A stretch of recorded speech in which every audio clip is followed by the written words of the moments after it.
E aí pessoal, tudo beleza? Aqui quem está falando é Lucas Matheus e está começando mais uma aula de imunologia.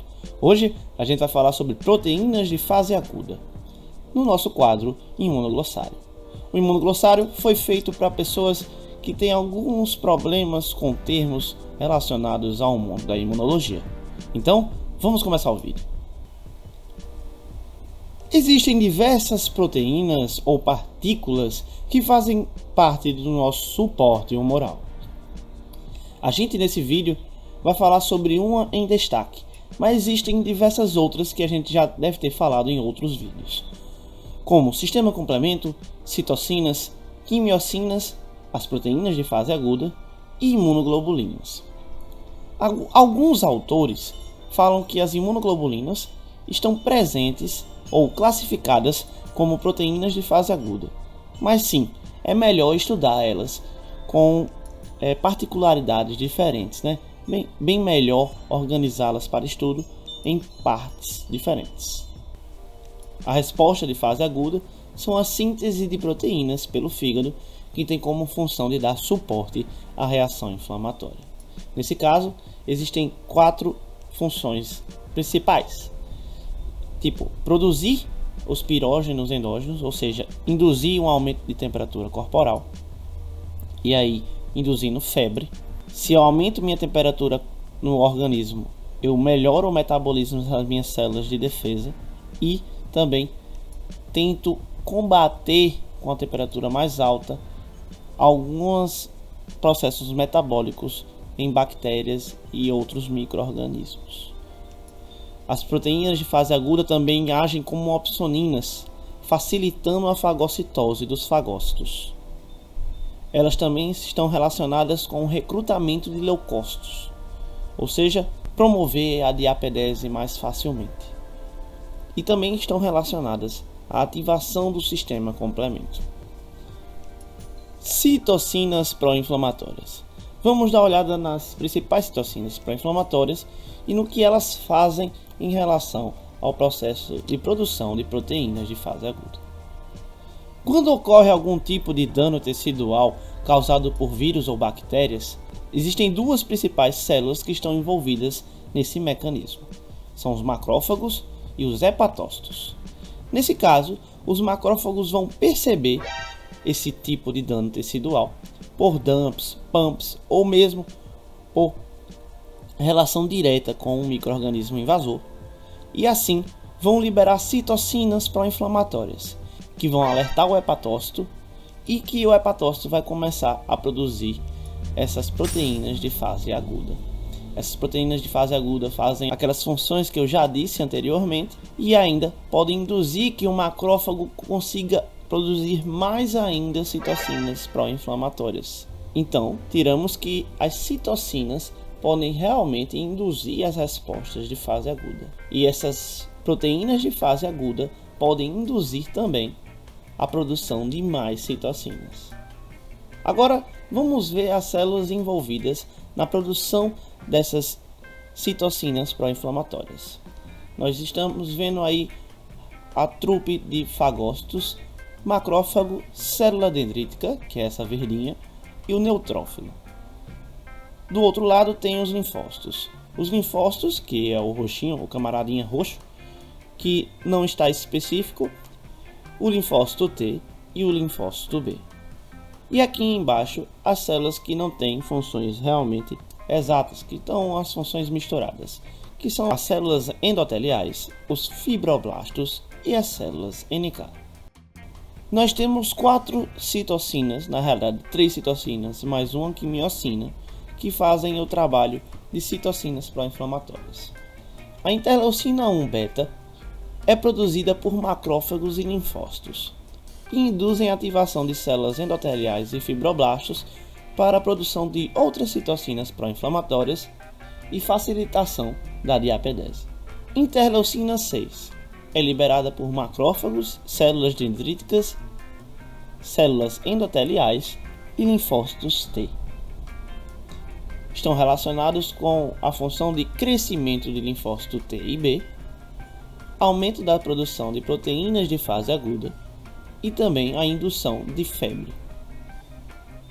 TNF-alfa. Quem produz é macrófago, linfócitos NK, linfócitos B e linfócitos T.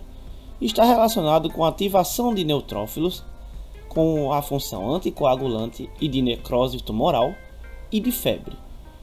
Está direcionada a neutrófilos e diversas outras células do sistema imune. E a CXCL8, que também é conhecida como interleucina 8, é produzida por macrófagos, células dendríticas, linfócitos B e neutrófilos. E ela é um quimioatraente para neutrófilos, que dá a função aumentando a responsibilidade dos neutrófilos às opsoninas, ou seja, melhorando o processo de fagocitose. Principais proteínas de fase aguda. Eu dividi as proteínas de fase aguda em 3 principais grupos: as pentraxinas, as ficolinas e outros demais grupos. Nas pentraxinas nós temos a proteína C reativa e a proteína amiloide A sérica. Nas ficolinas temos a lectina ligante amanose e a proteína surfactante A e D. Nos demais grupos nós temos proteína de cadeia alfa 1, proteína de cadeia alfa 2 e proteína de cadeia beta. As proteínas de cadeia alfa 1 tem como integrante alfa 1 antitripsina e alfa 1 glicoproteína ácida. Na cadeia alfa 2 tem alfa 2 macroglobulina, aptoglobina e ceruloplasmina. E proteínas de cadeia beta tem como representantes fibrinogênio, ferritina e hemopexina. Os outros grupos que não têm nenhum tipo de relação com esses grupos que foram ditos tem como representantes transferrina, albumina, fator de von Willebrand e protrombina. Diversas outras proteínas de fase aguda não foram citadas aqui nesse vídeo. Não é porque elas têm menos funções ou menor importância, mas sim porque não houveram tantas coisas estudadas sobre e elas não são tão pedidas em relação a diagnóstico laboratorial. Então, por isso que não foi falado aqui nesse vídeo. Mas se você tem alguma proteína de fase aguda que você quer ver em outro vídeo, é só deixar aí nos comentários que a gente pode fazer outro vídeo sobre elas. As proteínas de fase aguda são tão importantes porque servem como biomarcadores do processo inflamatório. Quando há algum tipo de infecção e existe o processo inflamatório agudo, quer dizer que as proteínas de fase aguda estão presentes. E assim a gente pode confirmar algum tipo de diagnóstico ou de alguma doença relacionando a concentração dessas proteínas. Eles são importantes ferramentas de diagnóstico laboratorial e podem ser classificadas como proteínas de fase aguda positivas ou proteínas de fase aguda negativas.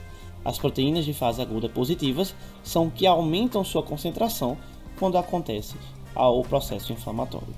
E as proteínas de fase aguda negativas são as proteínas que têm sua concentração diminuída quando acontece a inflamação. Tá na tela alguns exemplos dessas proteínas. Agora eu separei 5 proteínas de fase aguda para poder falar mais sobre. A proteína C reativa ou PCR, e pelo amor de Deus, não se confunda com PCR lá da biologia molecular, a polymerase chain reaction. Não confunda, pelo amor de Deus. Proteína amiloide A sérica, também conhecida como SAA. A lectina ligante amanose ou ligante de manose, que é a MBL. Também não confundir com aquele movimento lá, aquele movimento que é melhor não falar. Transferrina e ceruloplasmina. Primeiramente vamos falar sobre a proteína C reativa, que é a proteína de fase aguda mais conhecida. Ela é uma proteína de fase aguda positiva e tem um peso molecular de 25 kilodaltons. Como já foi dito, ela é uma pentraxina e ela é uma proteína de fase aguda que é mais conhecida e mais utilizada. Ela é a principal bioindicador de inflamações. Em infecções, seus níveis aumentam tanto que podem aumentar em até 1000 vezes. Ela tem função relacionada à ativação do sistema complemento. E ela é um potente opsonino, pois liga-se à fosfocolina de superfícies dos micro-organismos. Agora, vamos falar sobre a proteína amiloide A sérica. Ela também é uma proteína de fase aguda positiva e também é uma pentraxina. Ela é uma apolipoproteína relacionada com opsonização. Ela modifica a estrutura, englobando o antígeno e facilitando a fagocitose. Ela induz o aumento na produção de espécies reativas de oxigênio. Está relacionada com o aumento de liberação de citocinas pró-inflamatórias. O aumento exacerbado da proteína amiloide A sérica tem relação com a amiloidose. O peso molecular dela é de apenas 12 kDa. Agora vamos falar sobre a lectina ligante amanosa. Também é uma proteína de fase aguda positiva e ela é uma ficolina. Ela é uma das principais proteínas que ativam o sistema complemento e que já falamos na aula do sistema complemento. Ela é uma opsonina importante e a deficiência de MBL está relacionada a indivíduos com maior suscetibilidade a doenças infecciosas. Então, se eu tenho menor quantidade de MBL no meu organismo, quer dizer que eu estou mais predisposto a ter doenças oportunistas. Agora vamos falar da transferrina. A transferrina é uma proteína de fase aguda negativa, ou seja, diminui sua concentração quando acontece um processo inflamatório. Ela tem um peso molecular de 76 kDa. As funções são de atividade antibacteriana e antiviral, e ela tem uma função de transporte de ferro plasmático. Vamos dar uma olhada nesse mecanismo. Quando ocorre uma invasão de bactérias ou vírus ou outros micro-organismos, a absorção de ferro intestinal é interrompida. Para contornar essa disfunção, há um aumento na produção de interleucina 1-beta. Esse aumento de produção de interleucina 1-beta induz o aumento da produção de transferrina e aptoglobina, que faz também aumentar a incorporação de ferro no fígado. Eu incorporando maior quantidade de ferro no fígado, eu vou diminuir o número de ferro que está solto no meu plasma sanguíneo. E aí, diminuindo a quantidade de ferro no plasma sanguíneo, eu vou diminuir ou retardar a invasão dos micro-organismos. Então, a função antibacteriana e antiviral é defendida justamente por causa desse mecanismo. Vamos falar sobre a última proteína de fase aguda desse vídeo, que é a ceruloplasmina. Ela é uma proteína de fase aguda positiva e ela está relacionada ao transporte de cobre, ajudando no processo de cicatrização. Ela favorece a produção de colágeno, protege os tecidos contra possíveis danos causados pelos compostos oxidantes que são lançados durante a batalha. Então, qualquer tipo de protease sérica que for lançada por algum leucócito nosso, a gente vai ser defendido pela ceruloplasmina. Ela vai defender as paredes dos tecidos e assim impedindo que esse dano tecidual aconteça. Então é isso aí. Esse vídeo é um vídeo de acompanhamento a esse assunto, que esse assunto não existe realmente em uma frequência legal aí na internet, e eu achei que deveria ter alguma coisa feita sobre esse assunto. É um negócio muito legal de se discutir e que acho que vai ajudar muita gente. Então, se você tem alguma sugestão ou tem alguma dúvida, deixa aí nos comentários. Se você gostou do vídeo, deixa o seu like e se inscreve no canal para nos fortalecer. E também não se esqueça de ativar o sininho para receber novas notificações de vídeos. E é isso aí. Um beijo, um abraço e até a próxima.